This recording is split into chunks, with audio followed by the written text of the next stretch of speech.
Hi అండి, welcome back to my channel. ఈరోజు మా ఇంట్లో లంచ్ మెనూ ఏంటో చూద్దాం రండి.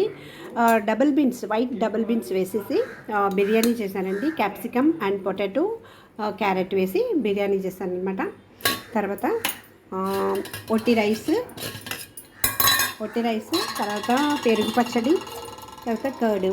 సో ఇదండి ఈరోజు మా ఇంట్లో లంచ్ మెనూ. మీరు మీ ఇంట్లో ఏం చేసింది కమెంట్ చేయండి. నా ఛానల్ ఫస్ట్ టైం చూస్తున్నట్లయితే సబ్స్క్రైబ్ చేసి, షేర్ చేసి, లైక్ చేసి, గంట బెల్ ప్రెస్ చేసి ఆల్ అనే ఆప్షన్ని క్లిక్ చేయండి. అప్పుడే నేను ఏమైనా కొత్త వీడియోస్ పెట్టినప్పుడు మీకు నోటిఫికేషన్ వస్తుంది. మీరు చూడొచ్చు, నాకు సపోర్ట్ చేయొచ్చు. Please support my channel. Thank you for watching. If మీరు ఈ ఫుల్ వీడియో నేను ఎలా చేసింది వీడియో చూడాలనుకుంటే కోమ్లీస్ కిచెన్ వీడియోస్కి వెళ్ళి చూడొచ్చండి. Thank you for watching.